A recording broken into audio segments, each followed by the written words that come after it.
And good morning on YouTube, y'all. We are going to bring in our Facebook group, and we'll go on X on the Falcons podcast on a chilly Monday morning, an action-packed weekend as we hit Monday. Looks like we're good to go. Welcome in, everybody. This is the Falcons podcast. It is Monday morning. It is a chilly day. Happy MLK Day. And hopefully some of y'all have the day off. I know the kids do from school. But, when you work in sports, most holidays you're working. But you also get the privilege of sitting by the pool on a Wednesday in July and kicking your feet up. So happy to be here, and I'm glad you're here. I know we had a busy weekend. The Falcons have moved with urgency this cycle. We weren't sure if they were going to fire, what they were going to do after the season. Well, we found out the night of the season. They fired Raheem Moore. By the end of the next day, Rich McKay was out from the Falcons, and Terry Fontenot was too. Fast forward a week later, and they hire Matt Ryan as president of football. Fast forward another week, and they've got their head coach in Kevin Stefanski. By the end of this week, I think they'll have their general manager as well, and we will be cooking with gas, getting ready for the Senior Bowl, scouting, the scouting process, and free agency. So it has been an action-packed January for sure. We'll get into those things. Kevin Stefanski's staff has started coming together. We'll hit on some of those. We'll hit on the top 2 general manager candidates, and then we'll discuss. We'll, for some of y'all, if we've had roughly 36 hours to digest this news, there's no 100% consensus on this. So we'll talk some of the pros, some of the cons, and we'll listen to what y'all have to say. But we'll get going, and we go live because I want to have the conversation with y'all. It's so much more fun than just talking blindly. I like having the interaction. And Psalm was in here before anybody, and Psalm is out in California, so he's up bright and early. Says good morning, Scott, and the Falcons podcast. That's all, y'all. Welcome in. Austin coming in on the mobile version says good morning, Falcons podcast. That's all, y'all. Glad to see Jeff Ulbrich is back. Yep, that's one of those one of the moves that was made. Arthur Blank, it's not one of the conditions, and he said that's not one of the conditions, but he says, I like him, and I think it'd be a good guy to have. He is. We all said that. So that's not necessarily meddling. I think Kevin Stefanski, who wasn't going to be bringing his defensive coordinator with him from Cleveland, says, hey, they've got a pretty good guy in place. We like what they did. Hopefully he can stay here. He had the backing of all the people in the room, and Jeff Ulbrich is back. I think that is an excellent move. I am happy for it. One of the other moves they make is longtime offensive line, has some head coach experience, some offensive coach experience. He's 69 years old. I think of this as the Dean Peace hire, the old head in the room, but Bill Callahan will be taking over the offensive line, which does mean Dwayne Ledford will be coaching somewhere else, and good for Ledford. Hopefully he gets a spot he loves, and he's made enough money that he doesn't have to if he doesn't want to. He can do whatever he wants to. He's earned it. He has done a fantastic job with the Atlanta Falcons, and whether he wanted to stay, didn't want to stay, I don't know. But what I do know is he's no longer with the Atlanta Falcons after 5 really good years. When we speak Dwayne Ledford's name, we will speak well. Bill Callahan has a good track record on the offensive line. The Browns, when they were winning their games with Stefanski, Callahan was their head coach, was their offensive line coach, and they were just bullying people and playing that AFC North style of football. And they were really good on the offensive line. So good to see that hire. And then says Red Stefanski wants a say in the general manager. Well, he'll get a say in the general manager. I mean, just like I would guess that whoever is hired as general manager got a phone call, said, hey, or at least during the interview process, first round of interview process, informally, formally, hey, you're the president. They've talked to these guys. What do you think about working with Kevin Stefanski? Those conversations happen. Are we leaning Williams of San Francisco or Cunningham of Chicago, or neither? I think it's got to be one of those two guys. I've seen some comments. Saw some comments. We're doing this bass backwards again, hiring the coach before the general manager. Man, if you don't think that they're not all talking about one another, you're insane. This isn't done blindly. And the second part of this is they are separate. The coach and the general manager will work together, but they are on the same line of the org chart, and that's not uncommon. That's actually pretty common these days. General manager, I don't know the numbers of it, but they're not always hiring the head coach anymore. It's a separate position. I mean, it's an equal position. Report upwards. Some report directly to ownership, like the last regime. Some report to a president or CEO, which is what will happen this year. Matt Ryan is now that guy. I read the bios on both of them. I'm like, yes, I want that guy. I started this morning with Josh Williams, San Francisco 49ers, scouting background, finance background, the money ball and the analytics, is there. Spent buku years on the road as an area scout, as a national scout. And then you have Cunningham, who has done a lot of the same background in scouting. So, very heavy draft, coming from the Ravens, coming from the Philadelphia Eagles, and then his last 2 years, I believe, he's with the Chicago Bears. Good schools, smart guys. One of them went to Columbia. Josh Williams went to Columbia. The other one went to the University of Virginia. Both played a little bit in college. I think Ian Cunningham was an offensive lineman. Those guys that have to work, claw, and scrape, that are Virginia smart, University of Virginia smart, one of the top public schools in the nation. Those are the kind of guys I like. Finance background, an analytical background, and those are the kind of guys I like. It was reported the people that were picking Stefanski, and I don't remember if that was Chad Forbes or not, who I don't know, but I know the name now. He was all over the Stefanski. He was all over Josh Williams coming in with Kubiak as one of the guys. Then I think he started leaning towards Stefanski, and then the New York reporter said it was always the Falcons or Giants for Harbaugh, and the loser would go after Stefanski.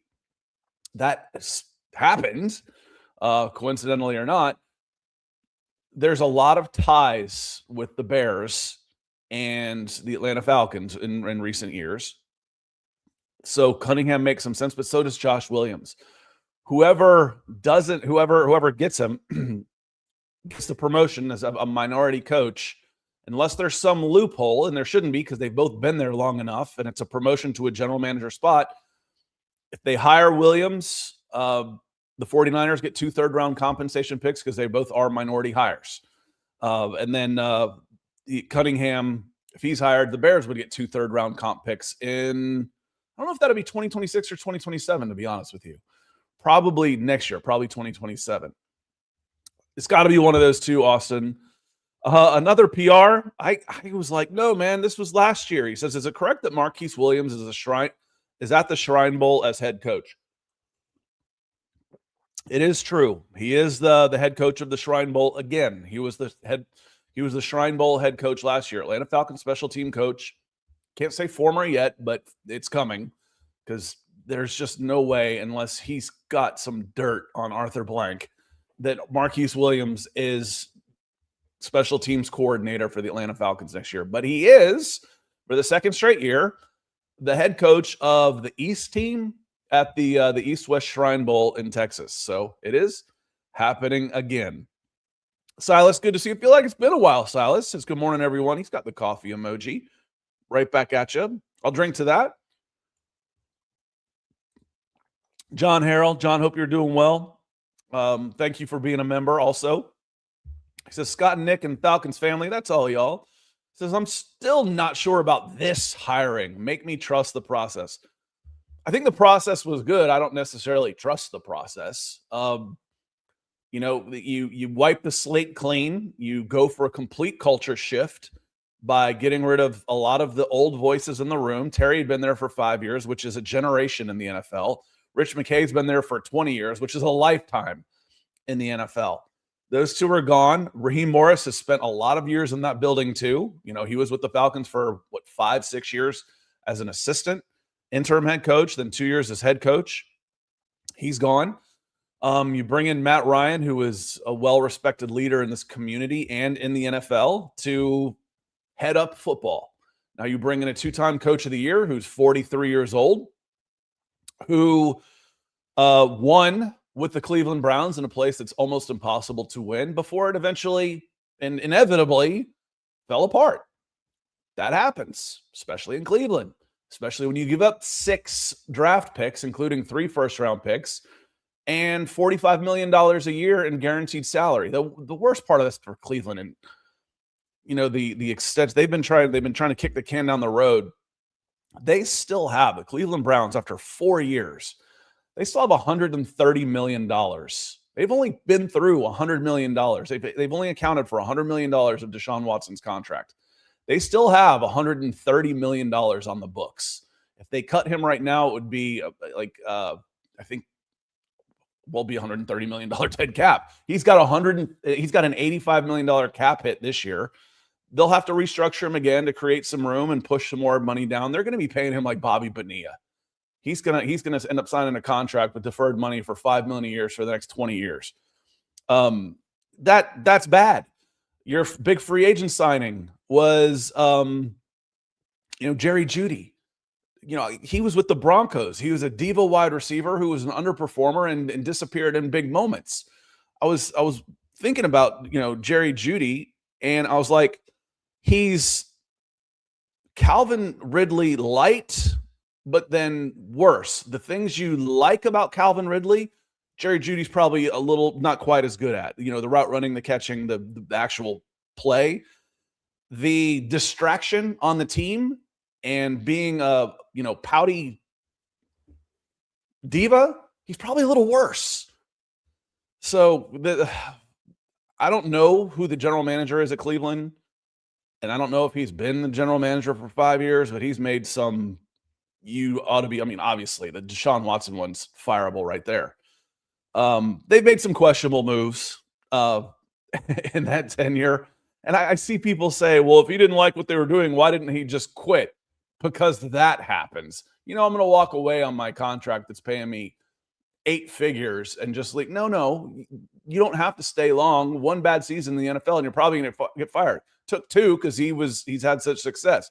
2 years and he's gone, gets his buyout, picks his next job. And which is better? Oh, he had 2 losing seasons in Cleveland, or he quit.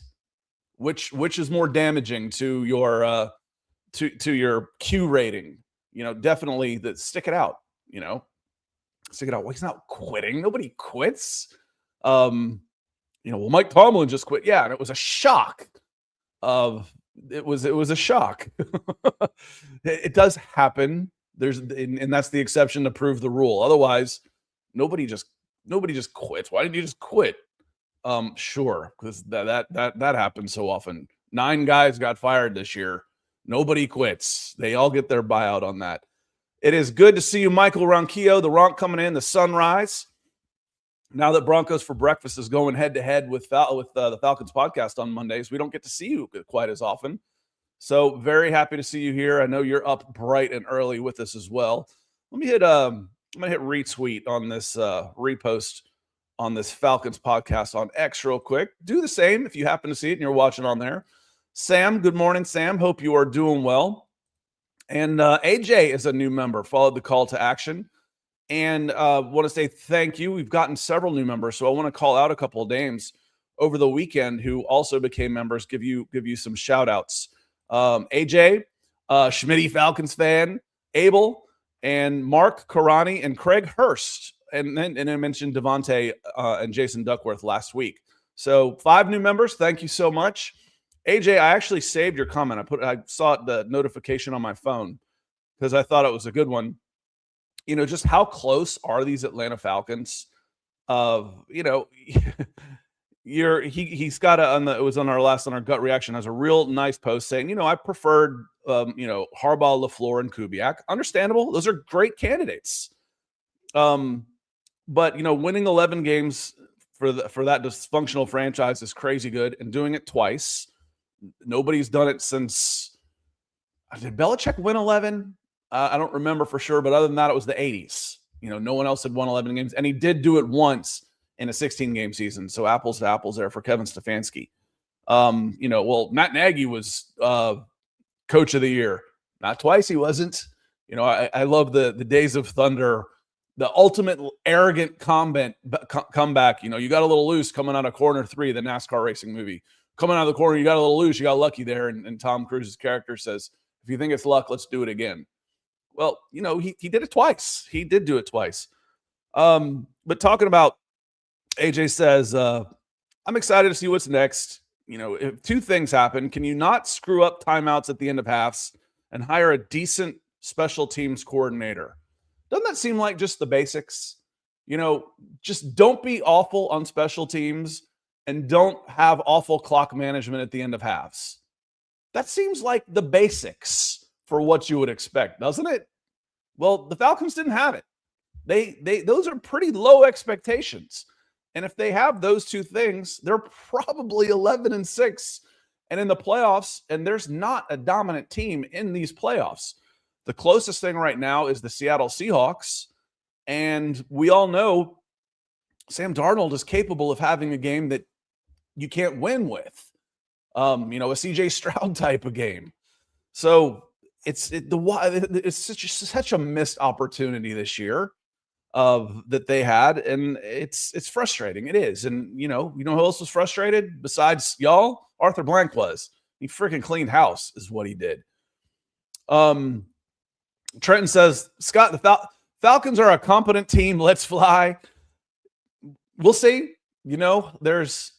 There's going to be, nobody gets them all right. Hey, trust the coaches. I trust the coaches to do what they think is right. I don't trust them to get it right. We're going to be on here in September and October going, why on earth did they do this? That's what we do. Call those micro problems. Macro problems are the special teams are the worst in the league, and they can't figure out how to use timeouts at the end of halves, and the clock management is awful, and they're losing 1-score games by the handful because of it. Those are macro problems. Those are fireable offense. Mike, I hate to get into this. Says, why so much racial animosity on this hire by a large segment of fans calling Ryan Stefanski racist? I don't get it. It's a real hard subject for a 53-year-old white guy to get into. It is. Let's just say I think there is everybody has turned everything racist. I used to call it Race Baiters Inc. with Jesse Jackson in the 80s and stuff. And that has gone nuclear in the last 10 years. The divided country is what politicians want, because if they're all together, then they're less controllable. It's easier to control small segments. I don't want to get into all of this right now, but let's just say there is a very clear race baiting has gone to a nuclear level with social media and the political climate that we're in. That's one reason. 2, Shedeur Sanders is arguably the highest profile draft pick in years. And he's the highest profiled 5th-round draft pick in history. There's a very clear correlation between how you feel about Shedeur Sanders and how you feel about Kevin Stefanski. That's it. And frankly, I don't care. I look at Shedeur Sanders for him as a player and his accomplishments. I look at Kevin Stefanski as a coach and his accomplishments, and then let's see what happens. Stefanski is a coach who has had some success in Cleveland, and a place it's hard to have success. Shedeur Sanders is a very gifted 5th-round draft pick, and hopefully he'll get a chance to mature. Wasn't going to happen last year. Not with that team last year, but a reset for both of them, for Cleveland and for Kevin Stefanski. And for Shedeur Sanders, I think is a positive for everybody. So that's what I think. I just don't care. If this day and age that makes me a bad person for being colorblind, I don't care. I do care, but I don't care. I always say, you want me to prove it? Mystique is hot. The X-Men, Mystique was blue. Mystique's hot. She's blue. I don't care. Good is good. Hot is hot. That's what I think. That makes me a bad person in your eyes. So be it. But I don't I don't care. I don't have it all figured out. Why would I presume anybody else does? So, or try and push my views on other people. Prove it to me. Show me. Trent says, I've had more super chance, more money spent. Well, Trenton, we love you for it. Certainly helps keep the lights on, keeps his forehead nice and shiny for sure. God, Jay Black, I don't want to get into this again, but maybe it's a good time to come together, especially today on MLK Day. I wonder sometimes, with some of the narratives out there, how would MLK be seen today? Not the color of your skin, but the content of your character. Yes, MLK Day. But Jay Black says, as a black human, I will say Matt Ryan is not racist. Anyone saying so can kick rocks. I support this team in mass decision. Guys, it'd be real hard to make it in sports if you are a white man who's racist in this day and age. It'd be real hard. NBA, MLB, NFL, there's not really a majority anymore. It's at least 50-50, and there's Asian, black, white, brown, Latino, European. No. Can you play? I once said, and then I'll move off of this unless it's something y'all want to get into. I don't even remember his name because he didn't last very long. I said, when we have true equality, the defensive end from Missouri was like the first player to come out as gay before the draft. I said, when we have equality, when everybody has the same reaction that I do, I don't care. Congratulations. Could he get the quarterback or not? That's what I care about. That's what I care about. So I'm getting it's just, again, it's a tough topic for the middle-aged white guy to get into without getting a lot of hate. And it makes me nervous. It really does. It really makes me nervous. So let's get into some of the, but AJ, thanks for becoming a member. And I appreciate y'all, touching on this. And, you've given some super chats on this as well. But, AJ coming back and saying, does Tyler Linderbaum become a priority this free agency with Stefanski and Callahan? Is Linderbaum a free agent? There's no way he is free agency. I didn't think he was going to be available anyway. And a Pro Bowl / All Pro lineman with the Baltimore Ravens. Let me see. I'll look at 2025. Has he been in the league 4 years already? And I'm sure, was he a first round draft pick? Because then they'd put an option on him. I just don't know that you could get to him. Tyler Linderbaum, he's 25 years old. And let's see, he is the club. That's right, because he's a center. The club, it looks like they may have declined his fifth-year option, which would have been $23 million on the fifth-year option. So they'll make a priority to re-sign him. I'll be shocked if they don't. And frankly, I don't want to spend that kind of money. I don't want to spend $18 million on a center. I'd rather spend $5 on. Golly, I get Drew Dahlman in my head. Why am I drawing a blank on this? On who's our center? Not Drew Dahlman. He replaced Drew Dahlman. Somebody help me out here. I'm drawing a complete blank as we're live on this one. But I'm happy with the center that I can't remember his name right now as we're going on. I watched too much Chicago Bears yesterday. John says, we know the details of the contract yet. That doesn't usually happen as much. It ekes out a little bit later. They're required with the players union to do, and the salary cap, they're required to do the contracts for the players, but not for coaches and general managers. So we'll see if that leaks out. Leroy, I hope you're doing well. Good morning. Charles West, good morning as well. Chris Walker, OG on Facebook, a little high up here. He says, good morning, Scott, and everyone watching. That's all, y'all. I've seen a lot of people who are upset about our new head coach. I don't think he's a horrible hire, but I kind of wish Kubiak would have gotten a second interview. Of course, if Stefanski was their guy, they needed to make sure he didn't have the building. Yeah, you were competing for Stefanski with several other teams. And, if you could have gotten early indications on a preference from Kubiak, that's not hard. He's going to have a choice. And people are talking to his agent, even if he was your number one guy. But Stefanski is a legit number one as well. And all it's going to take, and I kind of hit on this, I don't know how well I articulated it, on Saturday night at midnight. But once Stefanski is an Atlanta Falcon, and guys like blowhards like Skip Bayless are taking shots at Stefanski, the Falcons fans they'll circle the wagons. They will. We saw it happen 100 times. Remember the initial reaction to the Kirk Cousins, Michael Penix fiasco?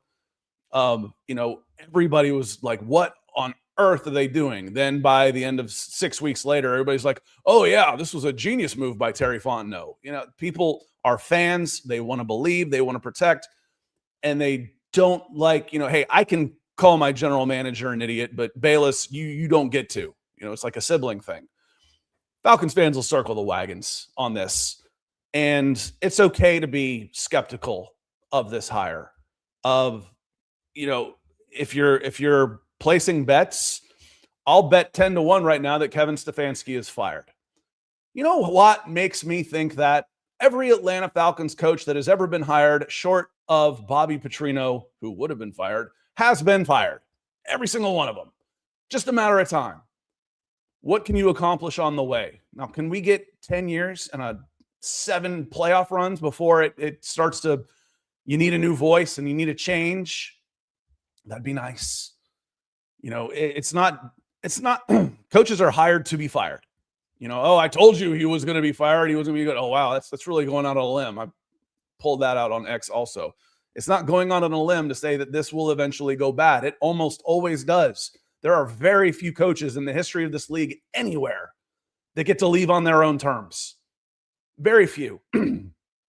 So, will he have some success along the way? Mike Smith did. Dan Reeves did. Dan Quinn did.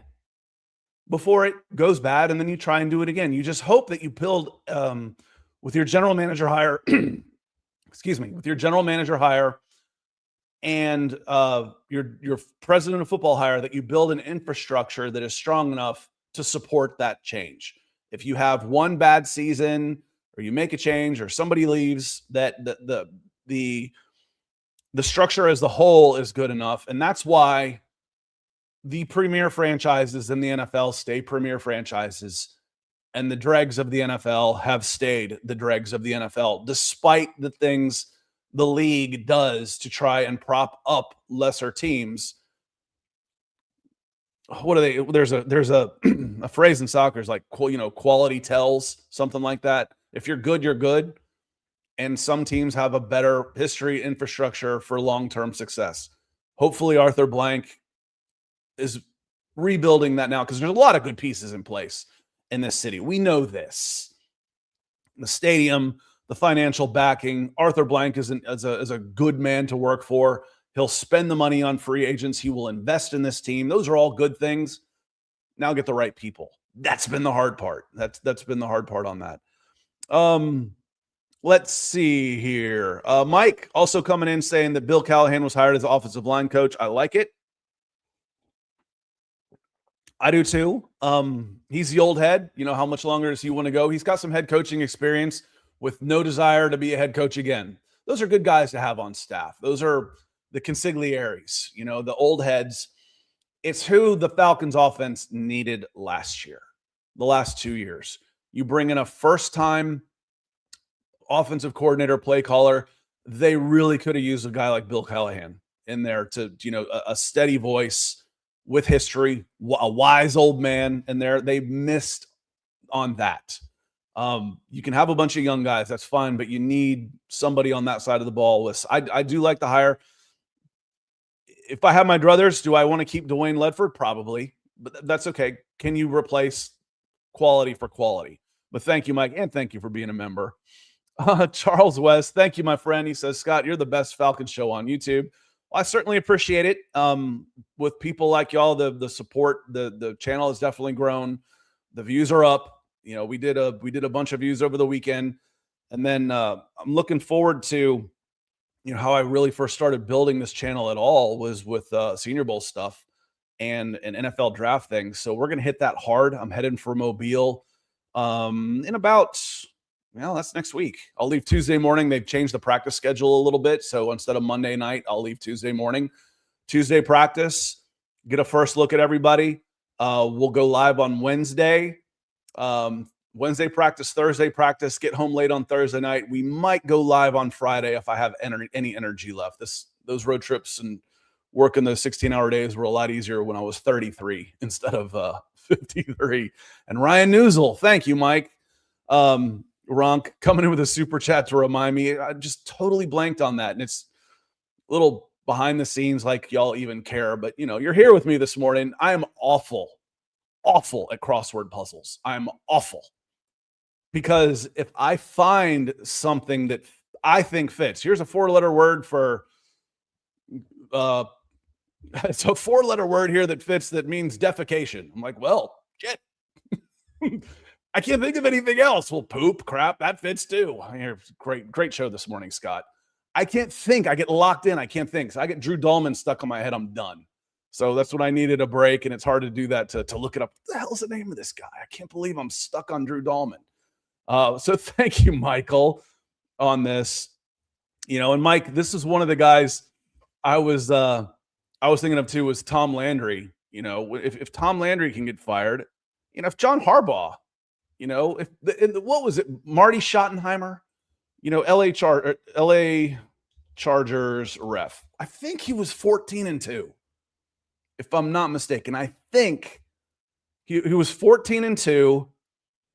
His record in LA, and before they hired him, and it was San Diego at the time, 1997, under Kevin Gilbride, who I most remember him with Buddy Ryan taking a swipe at him on the sidelines with the Houston Oilers, I think it was. 97, they're 4-12. 98, they're 5-11. 8-8, 1-15, 5-11. Then they hire Schottenheimer, who had really good success with the Cleveland Browns in the 80s. Schottenheimer goes 8-8 in his first year, 4-12, then 12-4, then 9-7, then 14-2. And they lost in the divisional round after a 14-2 season, and they fired him. And that's about when he said, I've had enough. He was 63 years old and didn't coach again after that. That to me is a little crazy on that. So, be careful. Be careful what you ask for. I think playoffs they're fun, but I think they're completely unfair. It's not quite as bad in the NFL when you're playing so many games, but the whole get hot at the right time thing, it's like, oh, well, do I not need to watch then in September and October because those games don't matter? It tells me, hey, just watch when the games matter then. So I think playoffs are unfair. I'd take a 14-2 in a first round exit for a couple of years. I don't know about you. I'd be happy to watch 17, 18 weeks of really, really good football. I'd take that. He says, making sure my super chats work. They're working, brother. Keep them coming. So thank you, my friend, and thank you for being a member. Matt Kilgore says, I feel like Stefanski was the second most sought after hire this cycle. I'm proud of the Falcons for getting him. He was definitely well sought out. He was a hot commodity, and it was a good get. How it turns out, it's like recruiting. The highest recruited guy might not work, but it was a good job of getting the guy you wanted amongst the competition. It was a good recruiting job by Matt Ryan, Arthur Blank, and the Atlanta Falcons, without a doubt. Whether it works out or not, we don't know. But where it happens. Sean, he's not a big fan of this. He says, clean house, just end up cleaning house again. We'll see.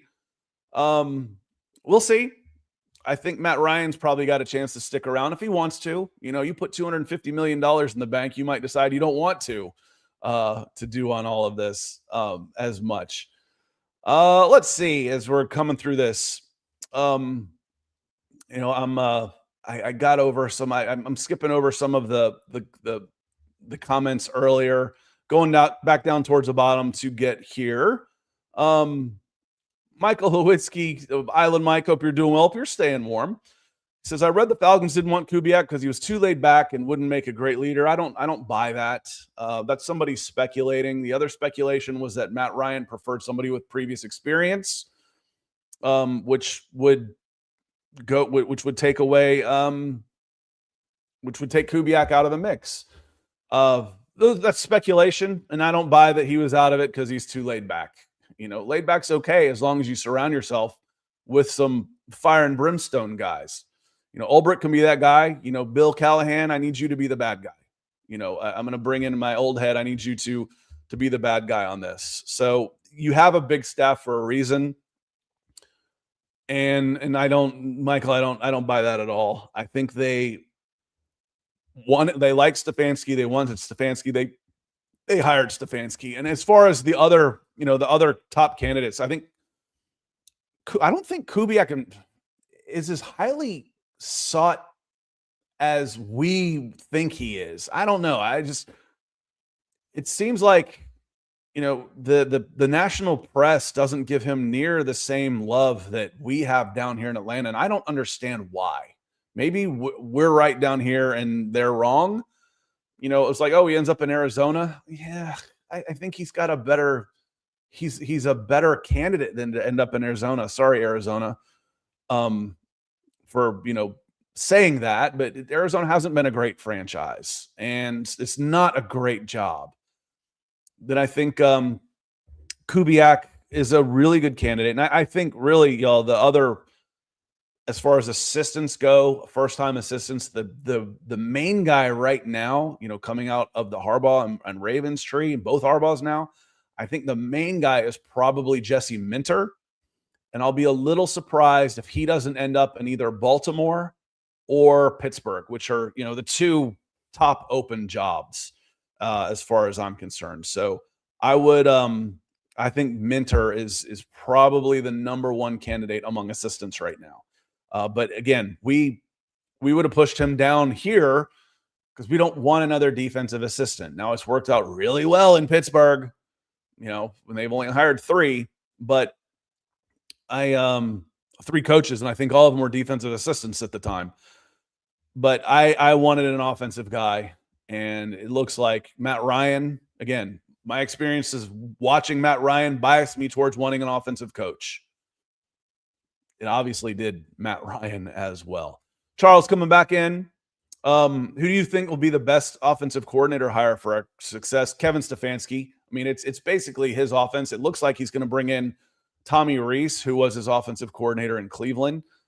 Tommy is a young guy who has put in a lot of work. I scouted him in high school when he was coming out, and he started his coaching career as a graduate assistant with Northwestern. Then he was an offensive assistant with the San Diego Chargers, and then he spent 6 years with Notre Dame, including as offensive coordinator and quarterbacks coach. And then he was in 2023. He was offensive coordinator and quarterbacks coach for Alabama. He was doing some work there because Saban is not calling plays. Didn't work out at Alabama 2023. And then was that when Saban retired? And they bring in a guy that runs his own offense, and he goes to the NFL. And frankly, this day and age, the NFL is so much better a job than college with the transfer portal. I almost want to say, hey, you should hire me in college because I've had experience coaching travel baseball. I've had to put together teams week by week. I know what it's like. A travel baseball coach is the best experience you could possibly have for college football these days. You got to build another team every single year. Then he was offensive coordinator this past year with the Cleveland Browns. So it'll be a combination, Charles, of Tommy Rees and Kevin Stefanski again. And it will be an offense that this team has been built for. I think it'll be heavy on running, play action, moving people, tight ends. Kyle Pitts should say, yeah, I want to play on that offense. So, I expect Kyle Pitts to be an Atlanta Falcon next year, whether it's on a 1-year deal or a tag, we'll see. But I think that we'll see. And Mike coming back in with a super, he says, will this work? Got to get a quarterback settled one way or the other. If it's Michael Penix, it's settled. If it's not, this may be a couple years. And Stefanski knows this. Matt Ryan knows this. Arthur Blank should know this, that there's no sure thing with Michael Penix right now. It was as the Falcons pissed away 2024 and ended the season, They all talked about Penix. We're so excited next year because of Penix. We're all, they threw all their eggs in the Michael Penix basket. Michael Penix, the quarterback play with the Atlanta Falcons was not good in 2025. Those guys are all gone. That's not a coincidence either. Penix got hurt. If he comes back and plays well, it's his job and stays healthy. Obviously, that's the ticker here where it says become a member of the Atlanta Falcons podcast. Might as well say anything that we say on this podcast is subject to people staying healthy. Injuries change everything. But Penix is going to get the chance for a couple of reasons. One, he's in the third year and still relatively unproven, and you've seen glimpses of some really good things. Two, there's no first round draft pick to go out and get. Three, there's no quarterback you were going to get at 13, even if you had a first round draft pick that you would say, oh yeah, I'm excited about him. This isn't a great year for quarterbacks. It's not 2022 bad, but it's not good either. And four, you don't have a free agents available or the free agency money to go out and get a guy whose contract would demand he starts. So 2026 is a Michael Penix prove it year. And if whatever answer you get, we'll decide what you do in 2027 on that one. That's how I feel about that one. That's how I feel about the quarterback position. There's some talk about Kirk Cousins. Kirk Cousins could be back. Stefanski coached him with the Vikings. He will not be back on this contract. The Falcons would tear up this contract, incur a $35 million dead cap hit. That's going to happen no matter what, unless Kirk gives money back. Ha ha. Yeah, like coaches are quitting too. Quarterbacks are giving money back. Well, Derek Carr did it. Yeah, it's the exception that he retired and gave up money. That just doesn't happen. So, quarterback position, Kirk Cousins could be back. He'll have to tear up his contract. $35 million goes on the book. They can spread that across 2 years, and then he would get a new contract. That is a possibility. Definitely, it's a possibility. 10 Cam talking about, Bijan, in the running game. That's the basis of this offense. The 2023 team, Kevin Stefanski's 2023 team with the Cleveland Browns was unbelievable. Nick Chubb got hurt that year too. They had 5 quarterbacks start games that year. Cleveland Browns ref. Nick Chubb gets hurt in the second game of the season, and they had 5 quarterbacks start games in 2023, and they were the number 10 scoring offense in the NFL. That's unbelievable. Joe Flacco started 5. Deshaun Watson started 5. PJ Walker started 2. Dorian Thompson-Robinson started 3. And Jeff Driscoll started 1. And they went 11-6 with Nick Chubb going out in the second game of the season. That's unbelievable. A healthy Bijan Robinson in this offense. Kyle Pitts, Drake London. This will be the best set of weapons that Kevin Stefanski has had. And it's one of the things that makes this job attractive. It made the job attractive for sure. Terry, he says, no one knows who the hell Sean Payton's offensive coordinator is. Will be the same with whoever Stefanski brings as offensive coordinator. We'll see. Stefanski, under some pressure, gave up play calling a couple of times. But Tommy Reese, we'll see how involved they are. I know who it is. It's Dave Lombardi. I think he was offensive coordinator with San Diego. I'll say that till I die. With the LA Chargers, and has come over to Sean Payton. But Davis Webb is a young guy from Texas who is getting head coaching interviews. He is Sean Payton's passing coordinator.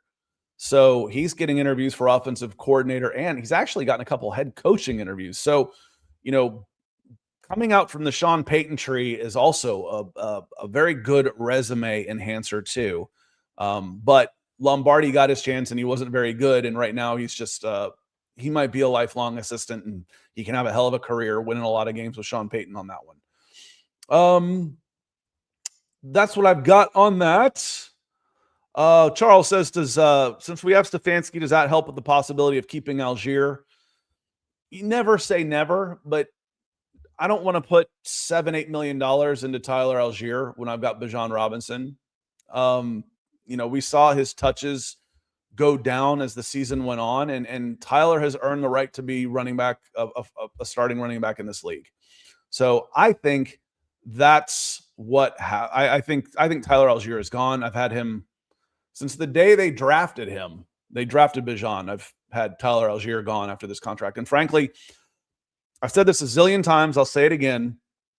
The best thing to happen to Tyler Algier was Bijan Robinson, because he was on a rookie deal. He was a late round pick, and he's grossed $4 million in a 4-year career.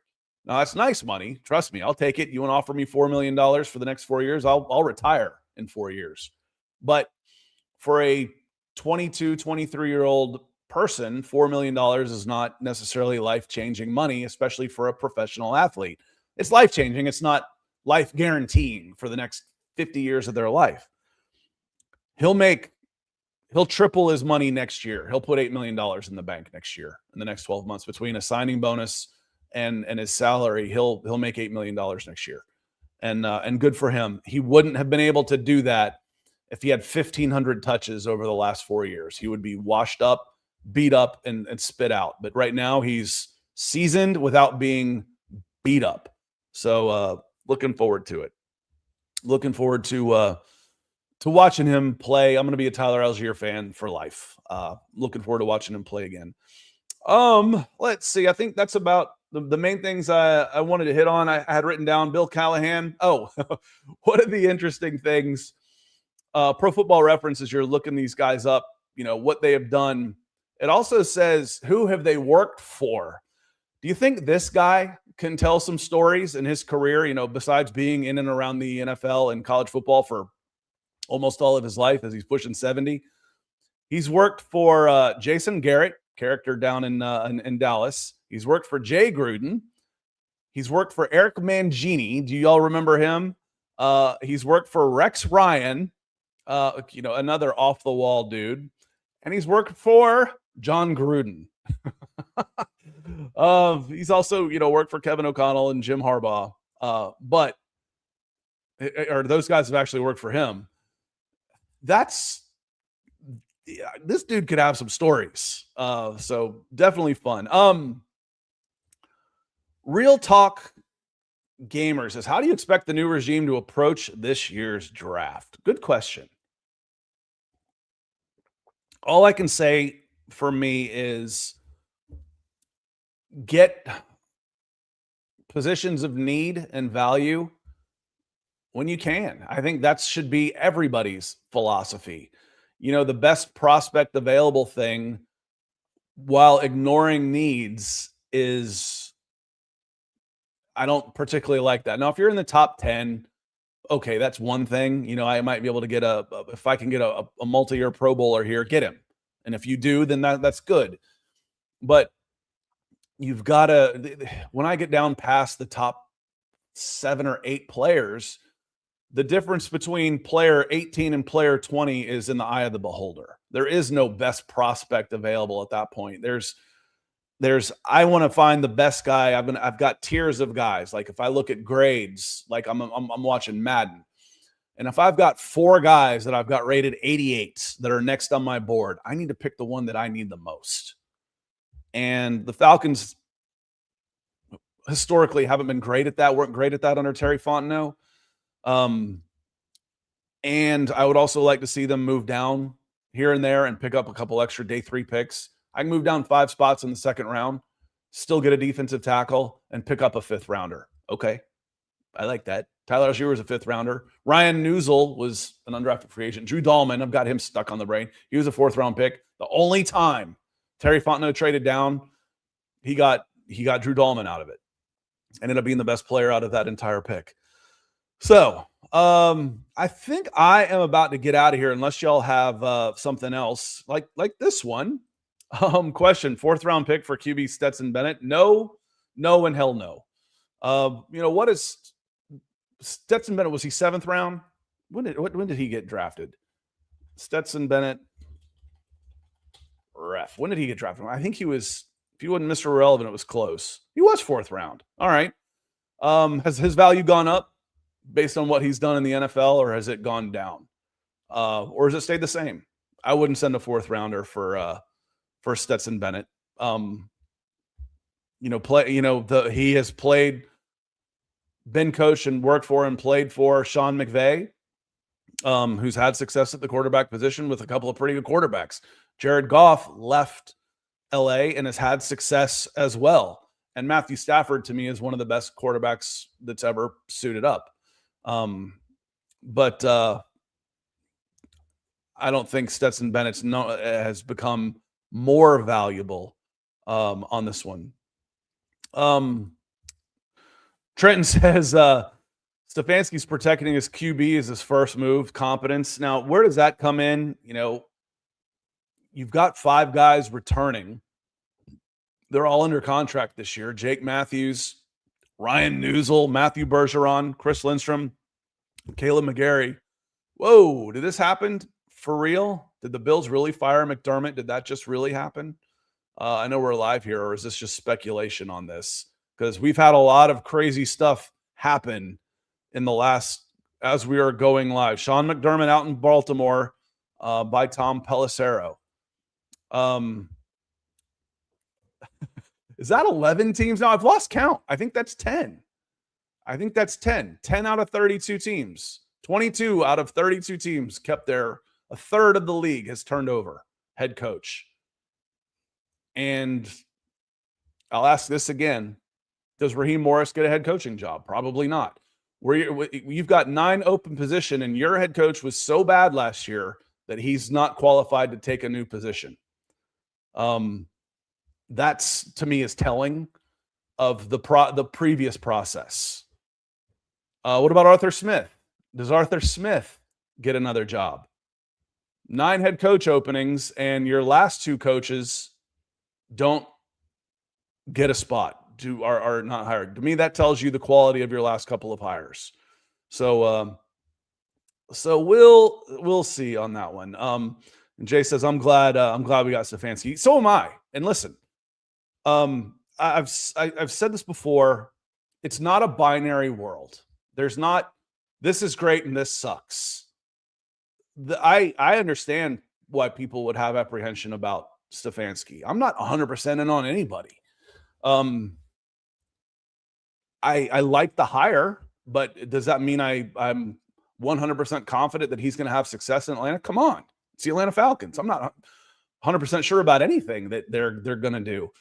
If I'm going to bet, I'd bet that he ends up being fired because they all end up getting fired. That's just the way it is. Can he have some success along the way? I like what he did in Cleveland for the most part that helped get him another opportunity in Atlanta.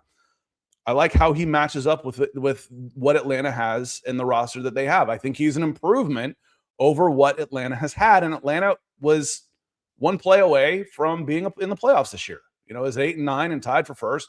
One game swings another direction on one play. They're 9-8 and they're in the playoffs. So I'm hopeful that this team is better in 2026 than they were in 2025. I am. I think they should be. So we will see. Trenton says, if Smith and Morris don't get a job, I'll be embarrassed. I don't think they will. I mean, have you heard them? Arthur Smith keeps getting interviews. And why not? But I'll be surprised if they do as well. But that's 10 guys that are out. All right. Sean McDermott or Kevin Stefanski? What do y'all think about that? If you wanted a guy with previous head coaching experience, it doesn't even have to be, but you had a bunch of those show up this year, because there were 10 coaches that became available. So there's 10 coaches with head coaching experience that are out there. You had John Harbaugh, and hell, Matt LaFleur was close. You had Mike McCarthy, you had Kevin Stefanski, you had, Mike McDaniel. Now you've got Sean McDermott. What was your choice of those guys if you could pick? I think the Falcons got, at worst, their number 2 choice behind Harbaugh. At worst. and Stefanski might have been their number one choice. Now, again, whether or not you got it right, we do know that Stefanski was in demand. We know that. They hired Stefanski. They targeted Stefanski. They got Stefanski. That's a good job. They did a good job of acquiring their target. Now, how it works out, we'll see. But Smart Right says this goes back to should the Falcons have waited maybe for LaFleur, and I think they did. Well, I don't know if they did or not, but it ended up not mattering. I'd rather have Stefanski than McDermott. Brett Richardson, he says, y'all get so caught up in an offensive or defensive coach. What we need is a leader of men. To me, Mike Tomlin would have been the perfect coach. I would have thrown the bag at him. Brett, I'm a huge Mike Tomlin fan. I don't know how long you've been watching the show, but I've been a Mike Tomlin fan for a long, long time. Mike Tomlin's not available this year. He's not going to coach this year. And then when he does come back, let's say he just sits out 1 year. So, do you have I saw someone else say this, and I was like, oh, they're gonna sit out for Tom. I was like Cleveland. They're gonna sit out for Mike Tomlin. They're gonna get Mike Tomlin. I was like, what? They're gonna have an interim coach for a year. They're gonna have a coach for a year, then fire him, and then hire Mike Tomlin, or have Tomlin put in his guy and just be a puppet for a year, because Mike Tomlin's sitting out this year, and then you have to make a trade with the Pittsburgh Steelers. So Mike Tomlin would have been my number one pick, but he's not available. So I don't put him on the list. I love him. I think Mike Tomlin is awesome. I think a change of scenery is going to do him well. A new voice, and be reinvigorated with a new challenge. And I would have loved Mike Tomlin, but he wasn't available. So I scratch him off the list, because I agree with you. And that's why I said offensive or defensive. That's why Harbaugh was my number one choice. Well, he's a special teams coach. Yeah, but he's a coach. He's head coach. I've been offense this whole time because, of the available candidates, because if you have success, your offensive coordinator gets hired. That's just, we saw Matt Ryan do it. We saw it happen. We've seen it happen in Tampa Bay the last couple of years. We've seen it happen in the history of this league. Defensive coaches lose their offensive coordinators when they have success, and it's hard to keep redoing that. But there's obviously exceptions. Bill Belichick, obviously an exception. Mike Tomlin, never had a losing season, defensive guy. There are some. Mike McDonald's killing it up in Seattle. Can he sustain it? Because he'll probably lose his offensive coordinator this year. So we'll see. But I agree with you. Tomlin, Harbaugh, those would have been terrific choices as head coaches. Forget offense, defense. I agree with you on that.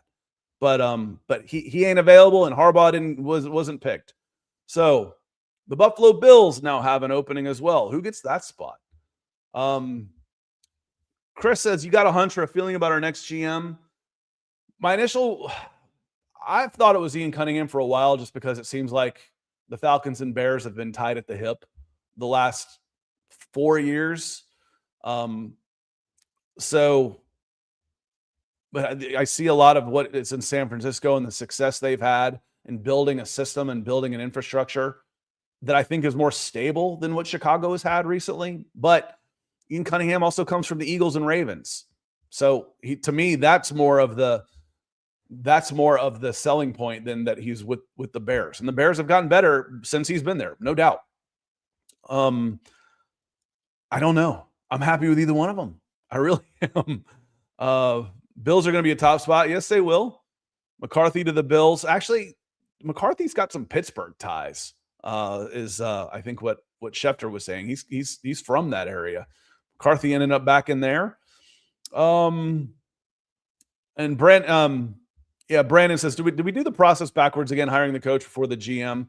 Look, there's 10 open spots for head coach. There were 2 for general manager, and the competition for head coaches was a lot more. And you're talking about all this. I know I can focus in on, I have no competition for Ian Cunningham and Josh Williams right now. None.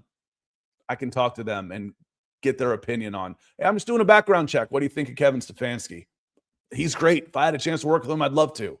So if you don't think the next general manager was consulted on the hire of Kevin Stefanski, you're nuts. So It happened. Let's see. That says Delilah. So we're getting the Cleveland Browns offensive coordinator. In a sense, he's Kevin Stefanski. Now he could bring Tommy Reese with him, who is a pretty good coach in his own right, and he's young. He's 33. Was at Notre Dame as quarterbacks coach and offensive coordinator for 7 years. Offensive coordinator for Alabama, and then spent the last 2 years in Cleveland. So he's probably coming with him. Yeah, Brandon, there's only one left. I think it was the Dolphins, and I think they filled theirs, and the Falcons. The Falcons take their time at general manager, and they're talking. I guarantee you they're talking. So, and Ted Cram said, it doesn't really matter who gets hired first. Yeah, but it matters that you don't lose your general manager candidate because of who you hired at head coach. And I promise you that didn't happen.